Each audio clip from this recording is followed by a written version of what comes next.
Ayan guys, sa wakas hindi na sunog yung aking hotdog. Yan, wala akong maanong gustong kainin. Ito lang meron ako ngayon sa ref. Ayoko munang mag fast food ngayon kasi need kong magpalakas. So ito lang muna.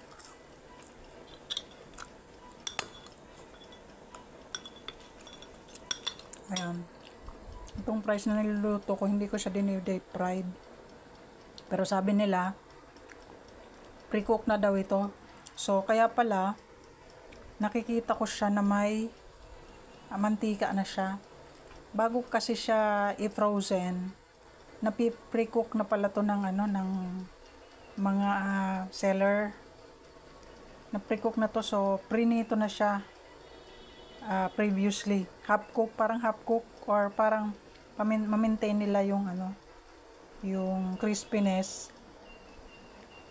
Piniprito na nila pagkahiwa, piniprito nila partially. Tapos sa kanila pino-frozen, sa kanila pinapatigas. So yun pa lang istorya nito. Nagbasa kasi ako, nag-search ako kasi nga pag nagluluto ako nito sa air fryer, parang may mantika. Hindi ko naman siya nilalagyan ng mantika talaga. Yung pala, nung nag-research ako, nabasa ko lang, ngayon lang.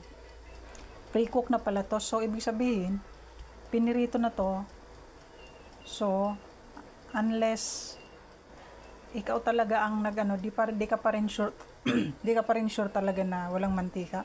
So, ang talagang sure na meron kang kasiguruhan na walang fat yung kakainin mo. Ikaw talaga yung magluluto. Yung isang buong patatas, ikaw mismo. So, I don't recommend this na kala ko kasi wala na siyang oil. Pero mas siya sa oil pag piniprito, deep fried siya, diba?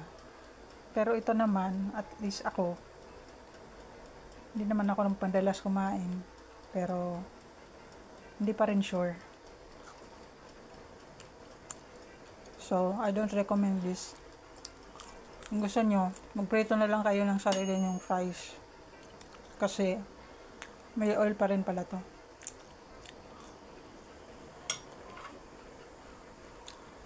Ngayon, hindi sunog yung akin. Pinakuluan ko lang kasi siya. Pag nagluluto kasi ako guys ng habang, hindi ko na siya piniprito. Inaano ko lang siya. Pinakukulaan sa konting tubig. Kasi, ang kailangan lang naman natin dito i-reheat, diba? Luto na to i-reheat lang. So, ganun. Para healthy, walang oil. Hindi ko na siya nilalagyan ng oil sa kawali. Pinakukulaan ko lang siya ng konting tubig. So, ganun. Yung iba hindi sanay, pero para makaiwas tayo sa taba,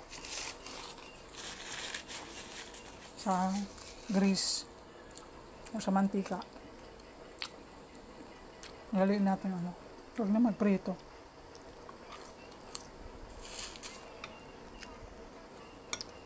So, ko na to lunch at saka merienda.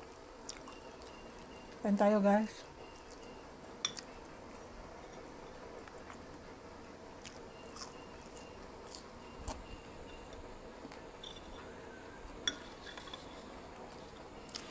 Yung hotdog ko nga pala, Virginia. Mas okay ito kasi hindi siya maalat. Basta mas masarap ito kaysa sa panlasa ko. Thank you so much. Bye. Kain tayo.